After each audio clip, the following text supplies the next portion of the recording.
Hello, it's me Vishwani Arun. അപ്പം ഞങ്ങൾ ഊട്ടിയിലേക്ക് വന്നിട്ട് ടീ ഫാക്ടറി കാണാൻ വേണ്ടിയിട്ട് പോവാണ്. ഊട്ടി വരെ വന്ന് ടീ ഫാക്ടറി കാണിലേക്ക് മോശമല്ലേ? അപ്പോൾ ദ ടീ മ്യൂസിയം, ഞങ്ങൾ അതിൻ്റെ ഉള്ളിലേക്ക് കിടക്കാം കേട്ടോ. ടിക്കറ്റൊക്കെ എടുത്ത് അത്യാവശ്യം തിരക്കുള്ള ടൈമായിരുന്നു, ക്യൂ ഉണ്ടായിരുന്നു. അപ്പോൾ ഞങ്ങളങ്ങനെ കയറി ചെന്നപ്പോൾ അവിടെ ടീൻ്റെ ഹിസ്റ്ററിയാണ് കൊടുത്തിട്ടുണ്ടായിരുന്നത്. ഫസ്റ്റിലെ കുറച്ചൊക്കെ വായിച്ചെങ്കിലും ഫുള്ള് വായിക്കാനുള്ള ഒരു ടൈമൊന്നും കിട്ടിയില്ല. ഞങ്ങൾ വേഗം വേഗം നടന്നു പോയിക്കൊണ്ടിരിക്കുകയായിരുന്നു കേട്ടോ. ഒട്ടുമിക്ക ആൾക്കാരുടെയും ഡെയിലി റൂട്ടീനാണ് ടീ എങ്കിലും നമുക്കതിൻ്റെ പൗഡർ എങ്ങനെ ഉണ്ടാക്കുന്നതെന്നുള്ള കാര്യം അറിയില്ല. അപ്പോൾ അത് കാണാനുള്ള ഒരു ക്യൂരിയോസിറ്റിയിൽ പോയിക്കൊണ്ടിരിക്കുകയാണ്. അപ്പോൾ എപ്പോഴും പറയുന്ന പോലെ അധികം പറയുന്നില്ല, എല്ലാവരും വീഡിയോ കണ്ട് സപ്പോർട്ട് ചെയ്യണം. സബ്സ്ക്രൈബ് ചെയ്യാത്തവരുണ്ടെങ്കിൽ സബ്സ്ക്രൈബ് ചെയ്യണം. നേരെ നമുക്ക് വീഡിയോയിലേക്ക് പോവാം.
ടീ മ്യൂസിയം കണ്ട് ഞങ്ങൾ തിരിച്ചിറങ്ങി. അപ്പോഴാണ് ആ കാര്യം മനസ്സിലായത്. എന്താണെന്ന് വെച്ചാൽ അവിടെ വരുന്ന എല്ലാവർക്കും അവിടെ നിന്ന് ഓരോ ഗ്ലാസ് ചായ തരുന്നുണ്ട് കേട്ടോ. അപ്പം ഞങ്ങളതങ്ങനെ മേടിച്ച് കുടിക്കാൻ തുടങ്ങി. നല്ല അടിപൊളി ടേസ്റ്റ് ആയിട്ടുള്ള ചായ ആയിരുന്നു, എനിക്ക് ഭയങ്കര ഇഷ്ടമായി. അങ്ങനെ ചായയൊക്കെ കുടിച്ച് പുറത്തിറങ്ങിയപ്പോഴാണ് കണ്ടത് അവിടെ ടീ പൗഡർ സെയിൽ ചെയ്യുന്നുണ്ട് കേട്ടോ. അപ്പോൾ ആർക്ക് വേണമെങ്കിലും അവിടെ നിന്ന് മേടിക്കാം. ഞങ്ങളവിടെ തിരക്കായ കാരണം ഞങ്ങൾക്ക് പിന്നെ ടൈം ഒരുപാട് വൈകിയ കാരണം ഒന്നും മേടിക്കാൻ നിന്നില്ല.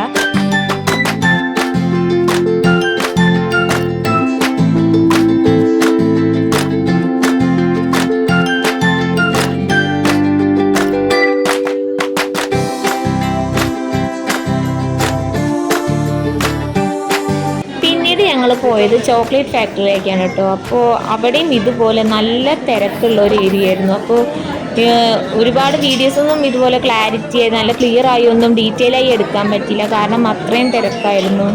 അതിൻ്റെ ഓപ്പോസിറ്റ് ഇപ്പോൾ ഇവിടെ ചോക്ലേറ്റ് ഉണ്ടാക്കിക്കൊണ്ടിരിക്കുക കേട്ടോ. അതിൻ്റെ ഓപ്പോസിറ്റ് സൈഡിലായിട്ട് ഒരുപാട് ഡിഫറെൻറ്റ് ടൈപ്സ് ഓഫ് ചോക്ലേറ്റ്സ്, അതായത് അവർ സെയിൽ ചെയ്യാൻ വേണ്ടിയിട്ട് വെച്ചിട്ടുണ്ടായിരുന്നു. അതിൻ്റെ ഓരോ ഗ്രാമും അതിൻ്റെ റേറ്റും സഹിതം വെച്ചിട്ടുണ്ടായിരുന്നു.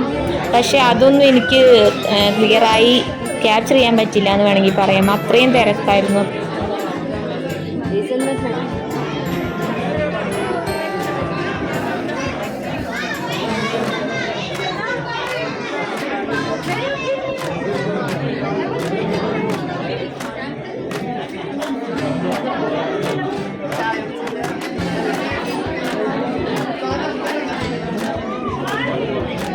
അങ്ങനെ ചോക്ലേറ്റ് ഫാക്ടറിയിൽ നിന്നും താഴെ ഇറങ്ങിയപ്പോൾ അവിടെ ഫുള്ള് ക്ലോത്തിങ്സ് ആയിരുന്നു വെച്ചിട്ടുണ്ടായിരുന്നേ. നമുക്ക് നോർമൽ ഇടാൻ പറ്റുന്ന ഡ്രസ്സുകളും പിന്നെ സ്വെറ്റേഴ്സ്, ബെഡ്ഷീറ്റ്സ് അങ്ങനെ എല്ലാതും ഉണ്ടായിരുന്നു. അപ്പോൾ അങ്ങനെ എല്ലാ കാഴ്ചകളും കണ്ട് ഞങ്ങൾ തിരിച്ചു.